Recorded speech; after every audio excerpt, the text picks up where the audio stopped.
Climate crisis से हवाले से हम बात करेंगे, जिन चैलेंजेस का हमें सामने से निपटने के लिए दुनिया तेज़ी से ईवी यानी इलेक्ट्रिक व्हीकल्स पर मुंतकिल हो रही है। पाकिस्तान की अगर हम बात करें तो SIFC की काविशें रंग लाने लगी हैं, जिसकी बदौलत मुल्क की ईवी पॉलिसी मुतारिफ करवाई जा रही है, जो पायदार तरक्की, तवानाई के मौसर इस्तेमाल और खुशगवार माहौल की जानिब अहम और बहुत बड़ा कदम है। एक रिपोर्ट के मुताबिक पाकिस्तान में मजमूई फ़ज़ाई आलूदगी में ट्रांसपोर्ट आलूदगी इसका जो हिस्सा है वो 40% से ज़ायद है। इसमें बड़ा हिस्सा मोटरसाइकिल्स और रिक्शास का है, जिससे निपटने के लिए पंजाब हुकूमत ने इलेक्ट्रिक बस सर्विस का आगाज़ कर दिया है।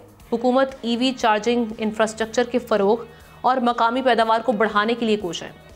अब तक 2 और 3 व्हील्स गाड़ियों के लिए 55 मैन्युफैक्चरर्स और 4 व्हीलर्स की असेंबलिंग के लिए 2 कंपनियों को लाइसेंसेस जारी किए जा चुके हैं। 2030 तक तेल की जो इंपोर्ट है उसमें $3 अरब की मुमकिन बचत भी मुतवक्के है, जबकि इस्लामाबाद समेत हर सूबे में एक शहर को EV जोन बनाने का मंसूबा भी ज़ेर गौर है। ये तब्दीली मईशत और माहौल के लिए कितनी मुफीद साबित होगी, हमें जिस तरह निपटने के लिए क्या क्या बेसिकली बैरियर्स क्या आ सकते हैं, क्योंकि टारगेट्स जो सेट किए गए हैं वो तो बड़े एम्बिशियस हैं, लेकिन अचीव कैसे होंगे ये एक बहुत बड़ा सवाल है।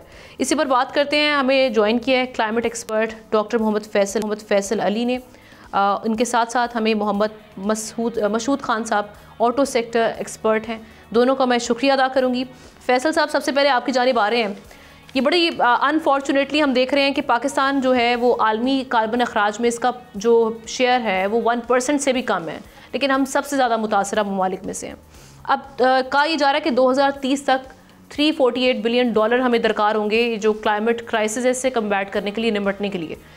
हमें अंदरूनी तौर पर क्या करना होगा, और ख़ास तौर पे ये जो EV व्हीकल्स है इसकी जानिब जाना किस हद तक ज़रूरी हो चुका है? जी, बहुत शुक्रिया इस गुफ्तगू में शरीक करने के लिए। आपने दुरुस्त निशानदेही फरमाई कि पाकिस्तान का ग्लोबल जो कार्बन की एमिशंस हैं उनमें हिस्सा जो वो 1% से कम है, लेकिन ये देखिए कि इस वक्त पाकिस्तान उन ममालिक में शामिल है जो क्लाइमेट चेंज से बहुत ज़्यादा मुतासर हो रहे हैं।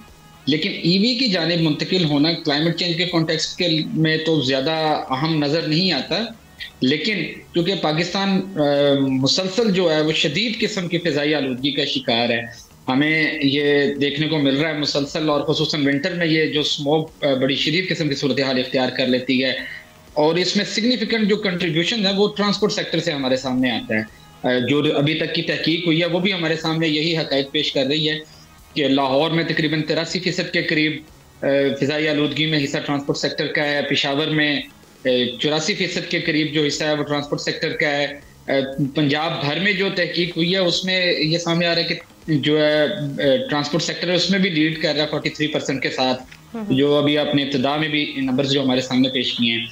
तो इस फ़िज़ाई आलूदगी से निपटने के लिए या अपने शहरियों को काबिल रिहाइश क्या कहते हैं सांस लेने के काबिल फ़िज़ा फराहम करने के लिए EV की जानिब मुंतकिली जो है वो इंतहाई अशद ज़रूरी है।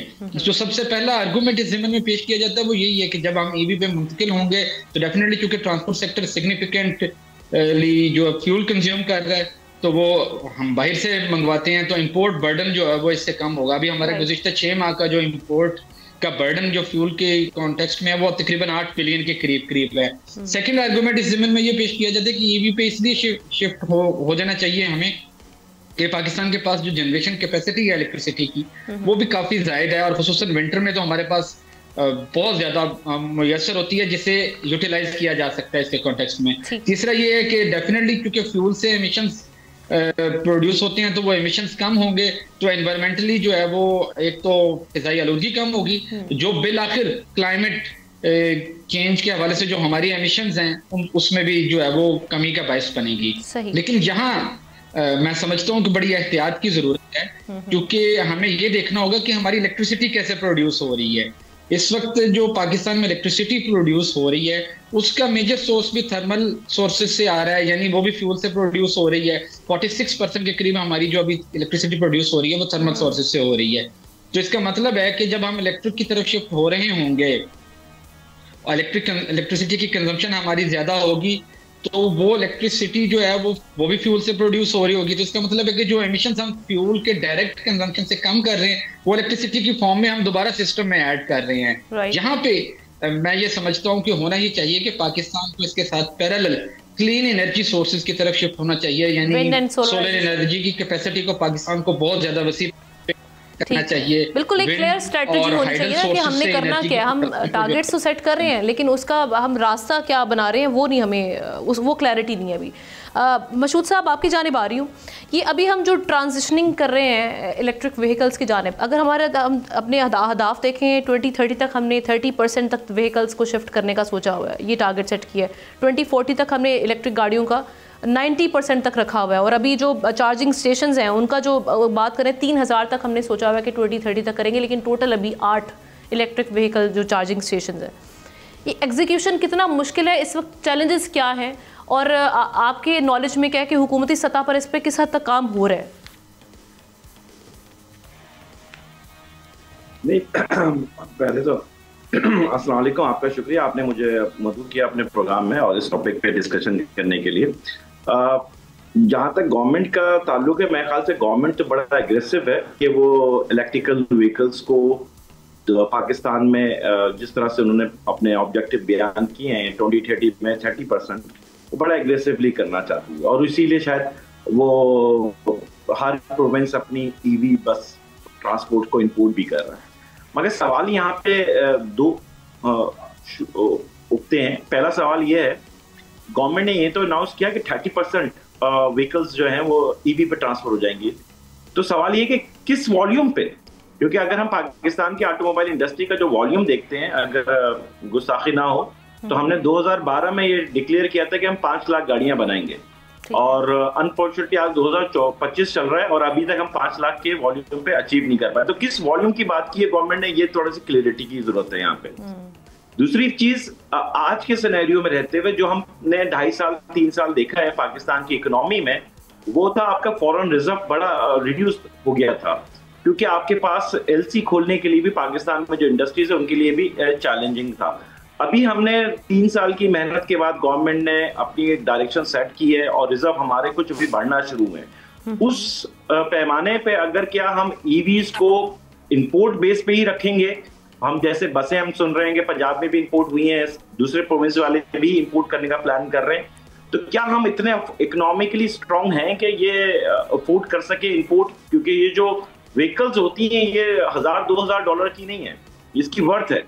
और इलेक्ट्रिकल व्हीकल्स वैसे भी, तो चाहे इलेक्ट्रिकल व्हीकल्स मैं 4 व्हीलर्स की बात कर रहा हूँ, पैसेंजर कार्स की, या बसेस की बात कर रहा हूँ, तो ये बड़ी एक्सपेंसिव है। तो इसमें जो हमारा फिर एक्सपेंसिव है, फिर इनकी जो मेंटेनेंस जो होगी, क्योंकि इंफ्रास्ट्रक्चर माशाल्लाह से हमारे सामने है, इस इंफ्रास्ट्रक्चर के साथ इनकी जो मेंटेनेंस इंफ्रास्ट्रक्चर बहुत इंपॉर्टेंट है जी, इसमें इंफ्रास्ट्रक्चर भी बहुत इंपॉर्टेंट रोल प्ले करेगा। मगर उससे पहले जो आपने बात कही है वो मेंटेनेंस की है। पाकिस्तान में हमने देखा है कि हमारे यहाँ एक कराची ट्रांसपोर्ट सिस्टम हुआ करता था, फिर हमने अपने शहरों में ये देखा है कि स्वीडिश बसें भी पाकिस्तान में आई, ग्रीन बसेस भी आई, मगर अनफॉर्चुनेटली ये इंपोर्ट तो कर लेते हैं, मगर आज वो उनमें से कोई भी बस हमारे रोड पे चलती हुई नजर नहीं आ रही हमारे स्पेशली प्रोविंस पे। तो हमारे लिए इंपॉर्टेंट है कि ये जो फॉरेन रिजर्व हमारे पास अभी बढ़ा है, इसको अगर हम स्मार्टली यूज कर पाएंगे तो इसका एडवांटेज हम अपनी कौम को दे पाएंगे। अगर हमसे कहीं कैलकुलेशन मिस्टेक हुई तो ये जो फॉरेन रिजर्व हमारा बढ़ा है ये बहुत शार्प तरीके से डिक्लाइन हो सकता है। तो हमें पावर रिसोर्सेज पर भी तो काम करने की बड़ी बेहद जरूरत है ना, जो अभी पावर शॉर्टेज है उस पर रहते हुए हम कैसे ईवी पर ट्रांजिशन करेंगे, स्विच कैसे करेंगे? जी, अब जो एनर्जी है ना, जिस तरह से भाई ने अभी बात की थी, बहुत प्यारी बात की थी कि अभी हम फ्यूल जो प्रोड्यूस कर रहे हैं इलेक्ट्रिसिटी, वो फ्यूल बेस है, वो 46% है इस वक्त। हमारा टारगेट प्लान क्या है कि हम अपनी एनर्जी को ग्रीन एनर्जी में ट्रांसफर करते हैं, तो उसका भी प्लान इज वेरी इंपॉर्टेंट कि हम कितने साल में हम ये ट्रांसफर कर पाएंगे। क्योंकि जो व्हीकल्स हम इंपोर्ट कर रहे हैं, आप इंपोर्ट बिल देख रही हैं कि हमारा बिल रिड्यूस हो जाएगा, मगर फ्यूल बेस अगर इलेक्ट्रिसिटी है तो वो इतना कंपेरिजन नहीं कर पाएगा। सेकेंडली जो मोस्ट इंपॉर्टेंट है, जो फ्रॉम द डे वन, आज आप अभी गाड़ी खरीदेंगे तो वो डॉलर तो पाकिस्तान से बाहर चले जाएंगे, तो हमें डॉलर को भी सेव करना है। तो हमें एक लॉन्ग टर्म पॉलिसी की जरूरत है, और लॉन्ग टर्म पॉलिसी जब बनाई जाती है तो मेरा मानना है सर लोकल मैन्युफैक्चरर्स को हम इंसेंटिव्स देकर कुछ ऐसा लाएहामल नहीं बना सकते कि यहीं पे मैन्युफैक्चरिंग हो गाड़ियों की, बजाय कि हम बाहर से इंपोर्ट करें? बेहतरीन तरीका यही है। और इस वक्त जो इत्तेफाक से जो चाइनीज गवर्नमेंट है वो वैसी रीलोकेशंस की बात कर रही है। उनमें से एक हमने सुना है कि पाकिस्तान में BYD प्लान कर रहा है, तो वो पाकिस्तान की मार्केट के लिए नहीं आ रहा। मैं आपको बता दूं 5 लाख का वॉल्यूम हमने कहा था 2012 में, और 25 तक तो हम अचीव नहीं कर पाए। तो ये पाकिस्तान मार्केट नहीं है उनका टारगेट, उनका होगा पाकिस्तान से एक्सपोर्ट। तो ये वो इंसेंटिव दिए जाएं ताकि इंडस्ट्रियां पाकिस्तान में आएं।